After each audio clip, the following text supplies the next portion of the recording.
You're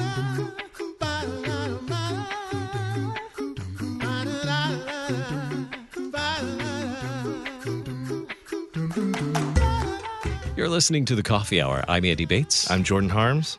It is a fun day because we get to continue our conversations in the Set Apart to Serve series. And today we get to focus on a very specialized ministry. I'm excited about this.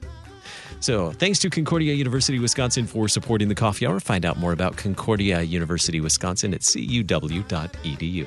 Live uncommon. Joining us today, Pastor Steve Law of Wollaston Lutheran Church in Quincy, Massachusetts. Also former chairman and current board member of CLIMB, that's Chinese Lutherans in Mission Building. Pastor Law, welcome to The Coffee Hour. Oh, thank you for inviting me to be. I am excited to share your story, learn more about you and the community that you are involved with and your path into ministry and this very special ministry, CLIMB, that you've been involved with as well. Tell us a little bit about your path into ministry. When did you first start thinking about becoming a pastor? That is a question that people usually ask me, to be honest, especially myself being a pastor kid. I think that I do get a lot of influence from my father. I mean, jokingly, I would say, I'm going to be a pastor. I mean, even when I was a little kid, like single digit. And of course, after that, you start thinking about, what about being a scientist, being an engineer and all that. But by the time when you get to high school, where everyone would need to find a college to go to. So I thought about, why don't I go to a Christian college or a Bible college so I can be a pastor? So I talked to my dad about it, which I did tell you guys that my father is a pastor. And he said, don't. And I was like, what? You're a pastor? You told your son not to be a pastor? And he said, get some experience, a real life experience, before you think about jumping into ministry again. So I thought, okay. So I ended up entering engineering school, come up with a Bachelor of Computer Science. And I worked about 7 years in that industry. And that is when I got that call, like, especially a time where I still remember that moment when I look at the monitor and I was asked to get some of the certificates for software engineering. And I asked myself that question, am I going to be looking at a monitor on coding for the rest of my life? Or am I going to do something that change people's lives? And that is when that calling, this whole scene of me talking to my dad about being a pastor, everything just rushed back into my mind. And after that, several years later, I entered a seminary. A couple years later, here I am, becoming a pastor. So did you go back to your dad and tell him, like, I'm going to do it now? After all, I am going to be a pastor. Well, yeah. I mean, basically, I didn't, talk to him because he's still the pastor at the time. And I, talk to him and say, hey, I want to be a pastor. I want to go to seminary. So I talked to him and also the English pastor and also the district president. They all think, like, yeah, I think it's time to go into ministry. Oh. And so they give me their full support. Would you say it's been fulfilling for you now that you made that shift from staring at code all the time to actually being a pastor? Yeah, I would say it is really fulfilling. It requires a lot more interaction with people instead of simply just looking at code and debug and all that stuff. Mm-hmm. But jokingly, I do talk about, there's one reason that I'm a second career pastor. My previous life as a computer guy, because we have pandemic. So that's basically helped me a lot to solve a lot of technical issue because I have that type of background. I will say you're set apart from most pastors I know being technologically savvy. Being able to be an effective pastor but also good with computers is a pretty nice combo, I think. I would say the laws of gracious has given me enough knowledge just to get by for the past few years, so I'm thankful. So You represent a particular group within the Lutheran Church Missouri Synod. Tell us more about CLIMB and your involvement with this organization and what CLIMB does. CLIMB stand for Chinese Lutheran in Mission Building. So basically, I would say the name itself is actually a abbreviation of what we do. I would say that the C will be the I would say the Chinese, right? That's us. And we're talking about we want to plan more Chinese ministries in North America. We talk about leadership training. We also talk about gathering funds to support our CLIMB congregations. And we want to find new missions. And we also want into translating biblical material to fulfill the needs of Chinese Lutherans. That's what we mainly do. But for, I would say the main part of CLIMB is to gather the Chinese pastors, Chinese Lutheran pastors in the U.S. so that we become a platform of support for one another, where they can come together to fellowship and to learn. For example, every year when we have our annual conference, we will invite speakers to talk about theological educations, pastoral wellness, missions, and even social issues. So we want to equip our pastors, but at the same time, we want the pastors to know that they are not alone there. As much as I want to say that we have a lot of Chinese congregations in the U.S., I would say 20 or so, but then we scatter everywhere. So when it comes to serving alone, for example, I serve in Quincy, Massachusetts. I'm the only Chinese congregation district. So I'm by myself when I talk about Chinese ministry. So at times I would feel a little lonely. Then I need to make a phone call to fellow CLIMB members, be all the way in the West Coast, to get some support. So that CLIMB will have that function as well, is to connect pastors to. Describe for us the need for Chinese Lutheran pastors now and what you perceive in the future. How great of a need is there for Chinese Lutheran pastors in North America? I do think the need to have Chinese Lutheran pastors is very high right now. Many of our existing pastors are in their retirement. I myself is actually one youngest Chinese pastors. I'm not that young anymore. And we've seen them, they probably will be retiring in a couple of years, and then the questions already popped up. Who's going to go? Who's going to come in to be their pastor? So we start looking into where we're going to find them. Because the Chinese churches nowadays, not only they speak Chinese, whether it's Cantonese or Mandarin, they also speak English. So we kind of go into the topic of 1.0 or 1.5 or 2.0, 2.5, 3.0, or talking about those things. Then we all of a sudden think about it is a lot harder to find a pastor that would possibly fulfill those needs, because we need a pastor that can speak both English and Chinese, and to be able to understand the culture.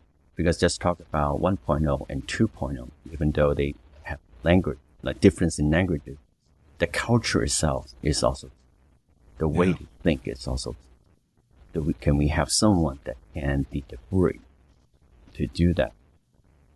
So many of us will look at finding someone that is 1.5, like myself, being able to speak two languages and also understand two cultures, to be able to connect two groups together. But then, where do we find those people? Right? We look into our seminaries to see if there's any possibilities. And we look at our Concordia University to see if there's any ECE or deaconess available. We also were looking to even non-Lutheran seminaries that actually have classes that that is taught in Chinese.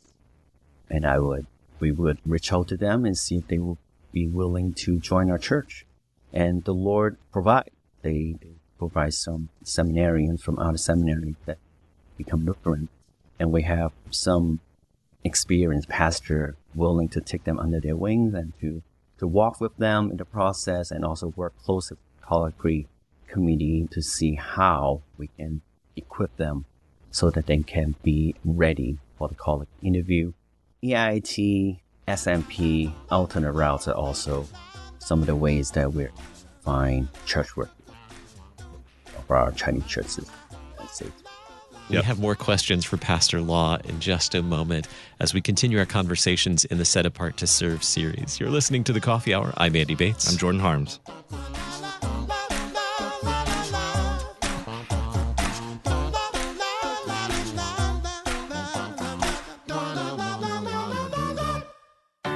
At Concordia University, Wisconsin, we believe you were created for a reason: to use your God-given gifts to help others, to live a life of self-sacrifice in a me-first world, to live a life that's uncommon. Whether you're taking one of 50-plus online programs or learning with us in person on the shores of Lake Michigan, you'll be equipped to make an uncommon impact. Learn more at cuw.edu. Concordia University, Wisconsin.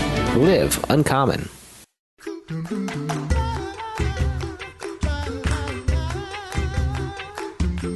Welcome back to The Coffee Hour. I'm Andy Bates. I'm Jordan Harms. It is a good day. It's Friday, and we get to continue our conversations in the Set Apart to Serve series. Our guest today, Pastor Steve Law of Wollaston Lutheran Church in Quincy, Massachusetts. He's a former chairman and current board member of CLIMB, Chinese Lutherans in Mission Building.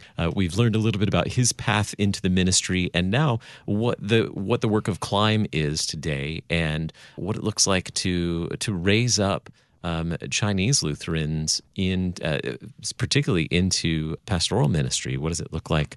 How do we go about that? What would you say are some of the challenges, Pastor Law, that are roadblocks to raising up potential pastors, church workers for the future in Chinese Lutheran congregations? I think one of the challenges will probably part where we want to encourage our members to be pastors. And some of the thing that people are unwilling to go into ministry could probably because what they're seeing in the ministry, right? What they see in their pastor would be a direct reflection on what their life would become if they wanted to be a pastor. Now, I'm not saying that we don't have good pastors. I actually say that we have a lot of good pastors in our Chinese ministries, but they all work really hard, extremely hard, because there's not a lot of them out there. Sometimes churches have 100 people, one pastor do a lot of things. They might not get a lot of salary.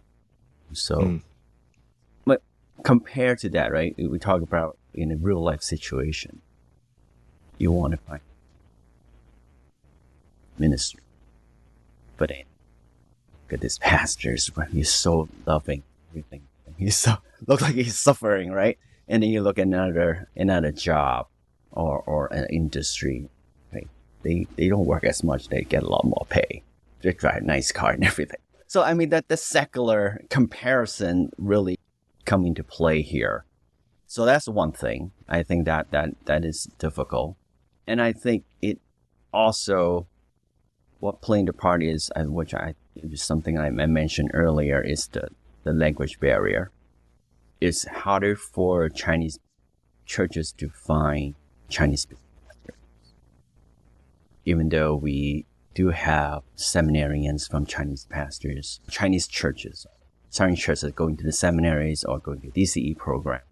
But when they come back into the ministry, right, go to the mission field, they still speak English. Many of them don't really speak fluent Chinese. Makes it a little hard to pastor a Chinese-speaking church. So that makes it a little hard for us. So I would say the roadblock for future Chinese churches would probably be some of those factors. So does Climb, are you primarily focused only on raising pastors or other kinds of church workers as well? And I guess it's probably an added bonus to be able to speak fluent Chinese no matter what position you're filling. But we've talked a lot about pastoral, leadership and that kind of church leadership. But is there other types of church workers you're looking at? Yes, we constantly look into what are the options or the availability of candidates out there. For example, deaconesses, DCE. Those are the positions that are also, because kind of go back to previous topic about the generation changes in the Chinese church. And we have Chinese speaking churches, and then they have family, they have kids, they have some 2.0 kids. So they speak primarily English, and they have different culture. The way they think is different. It's really unique. So we need someone that naturally can reach out to them. And when it comes to that, we need someone who is dedicated in that type of ministry. So DC or even some English-speaking pastors that has a heart to serve a Chinese community would also come as well. So, I mean, by looking into a Chinese church, we do need some English-speaking ministry going on. So even some English pastor who mind serving in a Chinese church would actually be something possible. Yeah. To serve. I kind of had a follow-up, but it's Well, you shared your story of becoming a church worker. What are some other success stories where you've seen Chinese Lutherans being raised up or encouraged in their congregation, whether it's in their congregation or through the efforts of Climb, to raise up Chinese Lutheran church workers? Where else have you seen those successes? I do think the encouragement from church is definitely a big factor. I do remember that a couple of current pastors is actually all come from the same church. That actually a church from San Francisco. From what I heard, there are 3 to 4 of them. They actually come up from one particular church. And they all pastor at this time. So I do see that there can be successes if the church start finding leaders and to work with, right? To walk with, to encourage them to serve God full time. And I think that there's a potential still, even in today's culture where we have so social media and everything like that. But I still think that's a possibility if we find them early, to work with, pray for. There's still a possibility. Roughly off the top of your head, what do you know, like what the general Chinese population is in America that is sort of, Christian or even Lutheran looking for churches? Yeah. Like that are churchless, or perhaps churches that are too full of people that need to split off into smaller churches. And like, what is the general need for that off the top of your head? I'm sorry, can you ask that question again? Sure. What's the mission field look like? Yeah, what's the mission field look like for Chinese people in America that need a church with a Chinese speaking pastor? Is that a large population of people? I would say yes. There are still a lot of unchurched. And also we have a lot more immigrants coming in. Mm-hmm. I mean, that is never going to. There's a different way immigration. For example, in Boston now we have a lot of immigrants. Also, but we have more. Gotcha. And then 20 years ago, we have people who speak Cantonese. So we're just going to have more and more immigrants coming in. And then we're not even talking about the ones that are already here. So that means that the mission field is massive, I would say, around the whole. Yeah, that's very interesting. I mean, being someone who's in the middle of the country in Missouri, who's grown up Lutheran, going to a small town church, I wouldn't necessarily be aware of that. So I that's mean, eye opening. we were just there in St. Louis for our climb conference, comparing to the very first time that I came to St. Louis for a climb conference, which is 2000. I see a lot more Chinese. Yeah. So that's a big difference, right? Right. From 2009 to now 2023. I see a lot more Chinese restaurants, and they are all in great quality, and a lot more Chinese sitting in the restaurants. So Definitely. Even in the Midwest, right, the population of the Chinese community are growing. And there's only one question. Chinese Lutheran church. Go for it. So earlier you used a good software analogy when you described Chinese culture 1.0, 1.5, and 2.0. Help us understand a little bit more about what that means in terms of, I think I know what that means, but I want to clarify that for the listener, what you mean by 1.0, 1.5, 2.0 when it comes to Chinese culture, and what that means for congregations as well. Okay. So 1.0 will be the ones that immigrants, right? Like my parents. Here, they immigrate here as adults. We'll categorize them as a 1.0. For someone like myself who came here as a teenager, someone under 18, I came here as a 12-year-old boy. I'm like a 1.5. Okay, for ones that are born here, like my kids, who were born here, they are considered 2.0. And then if you say, like, my kids grow up and they have their kids, they're considered 3.0. In terms of culture differences, I would say for the 1.0, they bring in the culture from their home country, where they came. For 1.5, you have that training or the upbringing of the 1.0. But then you grow up the rest of your life here in the U.S., so you have the mix of culture.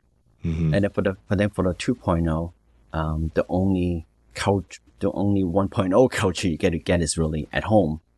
But then for the rest of it is from everything else. So for that part, that 2.0 is really unique. You can't really call them totally Americanized, but they're not. Because they still have their upbringing, the family, or even from the Chinese church, right? 1.0 church. They grew up. So it's a mix of everything. It's really unique. You cannot really use I would say, an American way to pastor it. So it's to really get into them, to understand them. How do they interact with their fellow classmates at school? In Chinese face, you think. So all that complicate things, and think about all that complicated is happen in church, and that all of a sudden become a very good situation for the church to how to pass. Perfect answer. Jordan, do you have any more questions before we wrap up? Before we wrap up, I was wondering if there was any wisdom that you would want to impart to someone, say a listener who knows of a neighborhood near them that's maybe largely Chinese or ethnic in some other way. How could they go about reaching out to these people to get them interested in maybe going to church or finding a Chinese church? Okay. Well, first of all, if there's a listener actually do notice, and I want to thank God for that, because all of us, regardless of the skin color, languages, are in need of the gospel, right? We need salvation from the Redeemer. But if you are that listener, I would say, I would invite you to pray earnestly for that ethnic neighborhood, and perhaps maybe find a couple of brothers and sisters from your church to cast your vision. It's like, do you see those people there? Do they have a church to go to? And to think about what you can do to bring the gospel, and then pray to invite those brothers and sisters, pray with, and then if all possible, go into the neighborhood. Now, if you're outgoing, right, you go into a neighborhood, go to the restaurant, try their food, right? Go to your grocery supermarket, buy some grocery. Be a good neighbor. I think that is a very important thing. But if the Lord continue to want you to do more, talk to your pastor. Talk to your pastor. Yeah. And, as your pastor gets some demographic studies, see like how many are actually out there.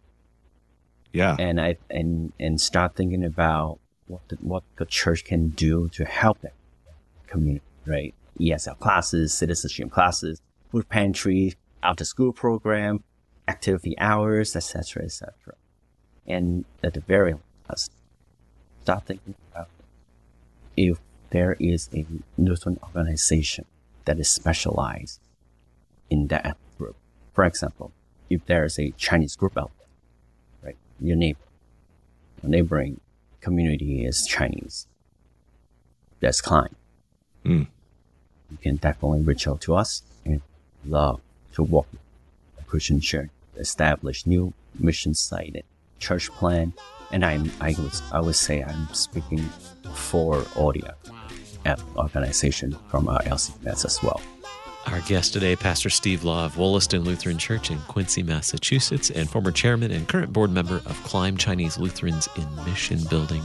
Pastor Law, thanks so much for spending some time with us today on the Coffee Hour. Thanks again. You've been listening to the Coffee Hour. You can learn more about Set Apart to Serve by visiting lcms.org/SAS. I'm Andy Bates. I'm Jordan Harms. The Coffee Hour with Andy and Sarah is a production of KFUO. To support the Coffee Hour and KFUO Radio, visit kfuo.org. You can also text KFUO to 41444 or send an email to gifts@kfuo.org. And you can call us at 800-844-0524. KFUO. Christ for you, anytime, anywhere.